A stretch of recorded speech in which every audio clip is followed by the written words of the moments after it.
Okay, Isaac, I got a nice book to read here for you. Nana said she'd read you a story.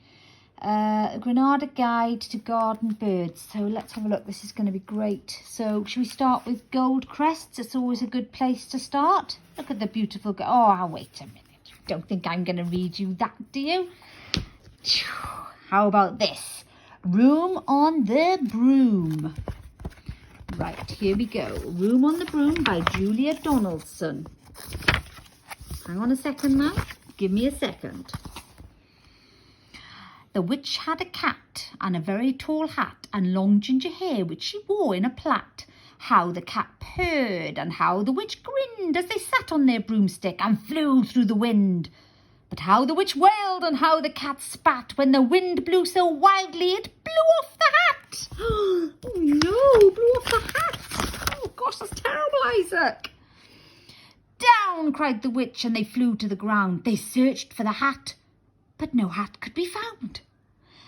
Then out of the bushes, on thundering paws, there bounded a dog with the hat in his jaws. Oh, he's like Benji, that dog, isn't he? A naughty dog, I think. He dropped it politely, then eagerly said, as the witch pulled the hat firmly down on her head, I am a dog, as keen as can be. Is there room on the broom for a dog like me? Yes, cried the witch, and the dog clambered on. The witch tapped the broomstick, and whoosh, they were gone.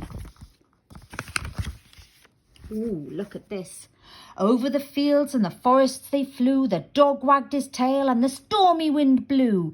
The witch laughed aloud and held on to her hat, but away blew the bow from her long ginger plait. Oh no, look, there's her bow going, and the dog's trying to get it. Oh dear. I hate that when that happens. I'm always losing my bow from my plait. It's very annoying. Down, cried the witch, and they flew to the ground. They searched for the bow, but no bow could be found. Then out from the tree with an ear-splitting shriek, there flapped a green bird with the bow in her beak. She dropped it politely and bent her head low, then said as the witch tied her plait in a bow, I am a bird as green as can be. Is there room on the broom for a bird like me? Yes, cried the witch, so the bird fluttered on. The witch tapped the broomstick and whoosh, they were gone. Gosh, it's exciting, isn't it? It's happening now. Look at that rain. Wow, look at them all on that broom.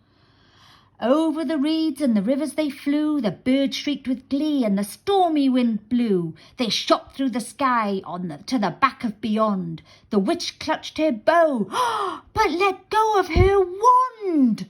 Down, cried the witch, and they flew to the ground. They searched for the wand, but no wand could be found. Oh gosh, now they're in trouble, aren't they? What's going to happen now? Then all of a sudden from out of a pond leapt a dripping wet frog with a dripping wet wand. He dropped it politely, then said with a croak, as the witch dried the wand on the fold of her cloak, I am a frog as clean as can be. Is there room on the broom for a frog like me? Not very frog-like, I know. Yes, said the witch, so the frog bounded on. The witch tapped the broomstick and whoosh, they were gone. There's the frog, look there, with the wand. He's a good old boy. Over the moors and the mountains they flew. The frog jumped for joy and... the broom snapped in two. Down fell the cat and the dog and the frog. Down they went tumbling into a bog. The witch's half broomstick flew into a cloud, and the witch heard a roar that was scary and loud. Ooh, look at this. I am a dragon as mean as can be, and I'm planning to have a witch and chips for my tea. No, cried the witch, flying higher and higher. The dragon flew after her, breathing out fire. Help, cried the witch, flying down to the ground. She looked all around, but no help could be found. The dragon drew nearer and, licking his lips, said, Maybe this once I'll have witch without chips. Oh, what's she gonna do now? But just as he planned to begin on his feast, from out of a ditch rose a horrible beast.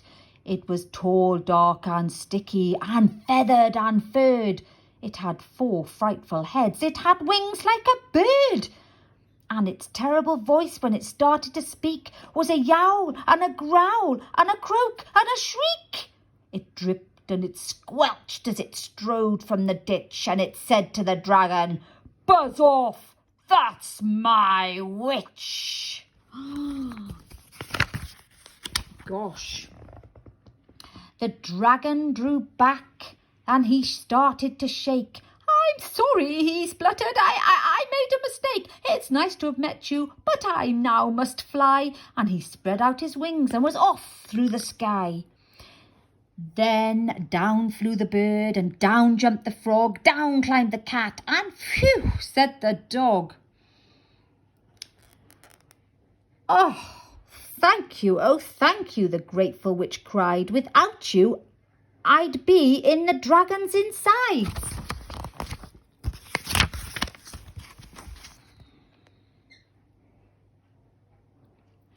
Then she filled up her cauldron and said with a grin, "Find something, everyone, throw something in." So the frog found a lily, the cat found a cone, the bird found a twig, and the dog found a bone.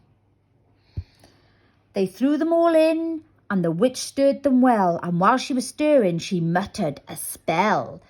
"Iggity, ziggity, zaggity, zoom!" Then out rose a truly magnificent broom, with seats for the witch and the cat and the dog, a nest for the bird and a shower for the frog. "Yes," cried the witch, and they all clambered on. And the witch tapped the broomstick, and whoosh, they were gone. And there they are, look, all whooshed away. Happy reading, folks.